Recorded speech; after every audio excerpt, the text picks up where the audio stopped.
जी hello दोस्तों, मैं हूं कमर चीमा। और दोस्तों, जिस तरह कि आप देख रहे हैं, मेरे साथ मौजूद हैं उज़ैर यूनुस साहब। उज़ैर साहब जो हैं वो वाशिंगटन बेस्ड एनालिस्ट हैं, अटलांटिक काउंसिल में काम करते हैं और साउथ एशियन पॉलिटिक्स को, पॉलिटिकल इकोनॉमी को बहुत ज़बरदस्त वॉच करते हैं। और दुनिया भर की जो न्यूज़पेपर्स हैं उसमें भी लिखते हैं, और पाकिस्तानी न्यूज़पेपर डॉन में भी अभी बड़ा ज़बरदस्त इन्होंने एक आर्टिकल लिखा था जनरल बाजवा साहब के ऊपर। ये प्रेशर डाला जा रहा है कि जो नए आर्मी चीफ है उन पर प्रेशर डालें कि पाकिस्तान डिफ़ॉल्ट कर जाएगा अगर आपने जल्दी इलेक्शंस ना करवाए।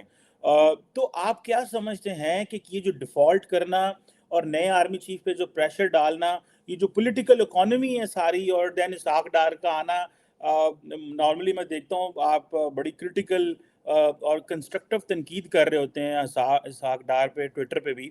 आप कैसे देखते हैं ये सारी जो डेवलपमेंट्स हैं रिसेंटली हुई हैं जी? जी, चीमा साहब देखिए, डिफ़ॉल्ट पहले तो डेफ़िनेशन पे आ जाते हैं। डिफ़ॉल्ट होता क्या है? हम्म। डिफ़ॉल्ट ये होता है जब एक मुल्क जिसने कर्ज़ों की अदायगी करनी हो या कर्ज़ों के ऊपर सूद की अदायगी करनी हो, वो अदायगी ना कर सके क्योंकि वो कहे मेरे पास पैसे नहीं है आपको देने के लिए। पाकिस्तान का जो अदायगी होने वाली है दिसंबर के पहले हफ़्ते में, $1 अरब का सुकूक बॉन्ड है, उसकी अदायगी होनी है। स्टेट बैंक के पास इस वक़्त $8 अरब के करीब रिज़र्व्स मौजूद हैं। तो अगर आप मोटी-मोटी बात भी करें तो 8 बिलियन के रिज़र्व्स हैं, 1 बिलियन आपने अदायगी करनी है और 500 मिलियन AIIB से 2 दिन पहले आ गए हैं। तो यानी कि नेट डेफ़िसिट 500 मिलियन का है, तो ये पेमेंट हो जाएगी। तो ये कहना है कि डिफ़ॉल्ट होने वाला है, डिफ़ॉल्ट नहीं होने वाला। लगेगा कि ये रिसेंटली इमरान खान साहब के दौर में आई थिंक जो है वो एक चीज़ चली थी कि भाई बाहर से बड़ा पैसा पाकिस्तान में आ रहा था, और ये जो रोशन डिजिटल अकाउंट लोग खोल रहे थे। अभी रिसेंटली पता चला कि पाकिस्तान में डॉलर आना बंद हो गए हैं, और यानी कि पाकिस्तानियों ने डॉलर भेजना बंद कर दिए हैं।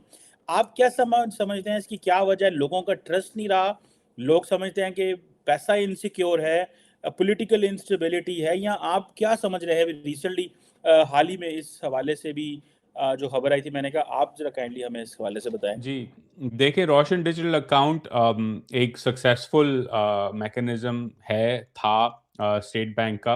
और इमरान खान की हुकूमत को इस पे क्रेडिट भी देना चाहिए कि उन्होंने जो है वो खुलवा के एक एक डॉलर इनफ्लो मुल्क में आया, ओवरसीज़ पाकिस्तानियों ने पैसे भेजे।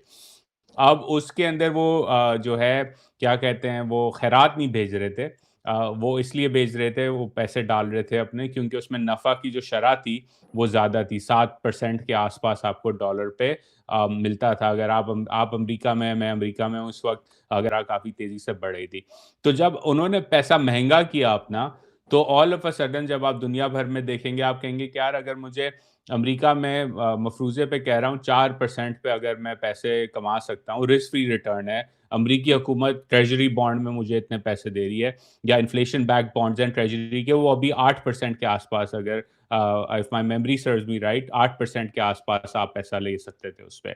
तो अगर मुझे अमेरिका सपोज़ करें 5-6% पे दे रहा है रिटर्न मेरे डॉलर पे, तो मैं पाकिस्तान में क्यों 7% पे पैसे डालूँगा? क्योंकि पाकिस्तान में वैसे ही हमने बात की, डिफ़ॉल्ट की लोग बात कर रहे हैं, रिज़र्व्स कम हैं, अदम इस्तेहकाम में सियासी ये सब है। तो इस वजह से रिवर्सल हुआ। ये एक वजह है। दूसरी वजह जो आपने रेमिटेंसेस की बात की, आज ही ब्लूमबर्ग की रिपोर्ट है कि पाकिस्तान और बांग्लादेश में जो रेमिटेंसेस हैं वो कम हुए हैं। और अब अगर थोड़ा हम पीछे चले जाएँ 24 महीने पीछे, जब कोविड आया था, तो वर्ल्ड बैंक का इनिशियल एस्टिमेट था कि पाकिस्तान, बांग्लादेश जैसे ममालिक में रेमिटेंसेस 25% कम होंगे। हालाँकि वो रिकॉर्ड हो गए। बाद में मालूम हुआ, रिसर्च जब लोगों ने की, कि बढ़े इसलिए थे क्योंकि हवाला हुंडी, क्योंकि प्लेन का आना-जाना बंद हो चुका था। तो जो लोग हमारे साथ जो हैं कह देते हैं कि मेरी अम्मा के लिए $2000 ले जाओ, दादी को 500 देने हैं, इनको देने हैं, तो हम ले जाते थे। अब हम नहीं जा रहे थे पाकिस्तान, तो हमने सबने रेमिटली या बैंकिंग ट्रांसफर्स के ज़रिए पैसे भेजना शुरू किए। अब ट्रैवल वापस आ गया है, तो बांग्लादेश में भी रेमिटेंसेस डिक्लाइन हो रही हैं, मेक्सिको में भी डिक्लाइन हो रही हैं, पाकिस्तान में भी डिक्लाइन हो रही हैं। पाकिस्तान में शायद थोड़ा ज़्यादा हो, उसकी वजह ये है डिक्लाइन ज़्यादा हो इसलिए क्योंकि मईशत की जो गंभीर सूरत हाल है, उसके अंदर मसलन ऑफिशियल बैंक रेट जो है डॉलर का पाकिस्तान में, वो 222 के 225 के आसपास इस वक्त घूम रहा है। लेकिन अगर आप ओपन मार्केट में किसी उज़ैर भाई, एक बात बताइएगा कि ये बिल्कुल सही कहा आपने। कि अभी रिसेंटली मैं देख रहा था कि कोई शायद यूएन की एक रिपोर्ट आई थी जिसमें ये बात हुई कि कोई तकरीबन दुनिया के 54 जो मुल्क हैं, ममालिक हैं, उनको कर्ज़ों से जो है उनको छुटकारा चाहिए।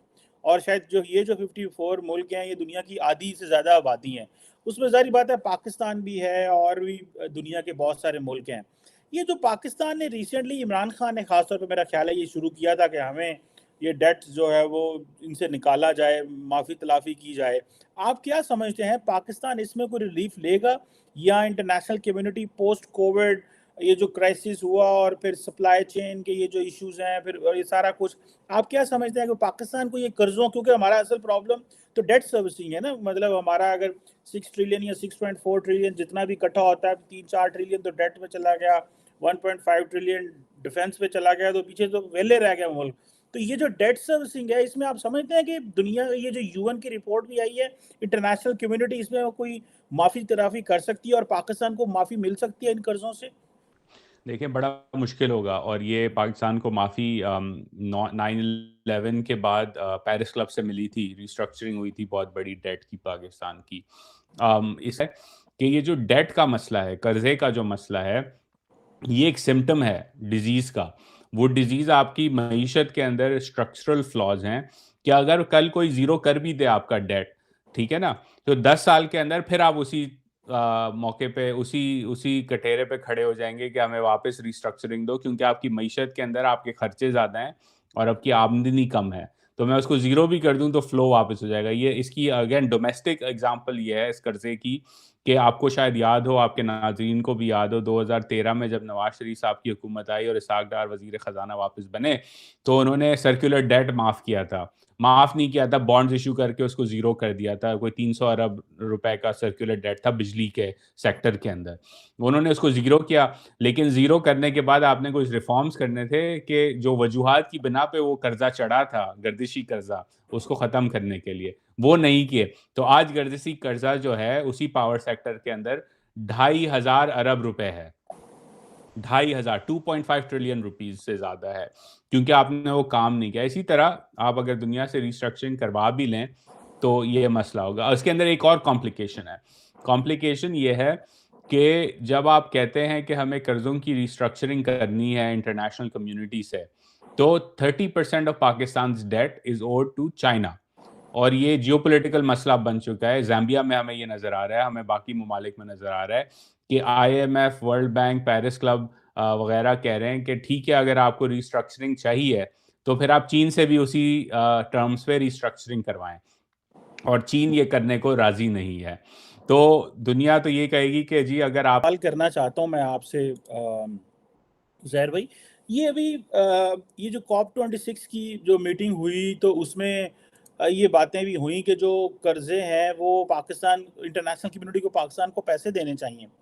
आपने भी मैंने एक रिपोर्ट देखी थी, कोई तख़मीना लगाया था कि कितना को पाकिस्तान को नुकसान हुआ है। लेकिन बहुत सारी जो हुकूमत पाकिस्तान ने भी शायद कोई तख़मीना लगाया कि $30 बिलियन के करीब हमारा नुकसान हुआ, जिसमें कोई $15 बिलियन जो है वो रिकंस्ट्रक्शन के लिए और कोई 15 से भी ज़्यादा बिलियन डॉलर जो है वो जो इक़्तिसादियात जो इकोनॉमिक लॉस हुआ है। आप जैसा कि दुनिया भर के सभी देश जानते हैं, पाकिस्तान को मांग कर खाने की आदत है। उस पे अब कर्ज़ इतना ज़्यादा बढ़ गया है कि वह जल्दी ही दिवालिया घोषित करने वाला है। पाकिस्तान चाहता है कि उसके कर्ज़ माफ़ कर दिए जाए, लेकिन ये काफ़ी मुश्किल है। 9/11 के बाद पेरिस क्लब से पाकिस्तान के डेब्ट की बहुत बड़ी रिस्ट्रक्चरिंग हुई थी। ऐसा माना जा रहा है कि अगर इस कर्ज़ को माफ़ भी कर दिया जाए, जो कि एक बार हुई थी 300 अरब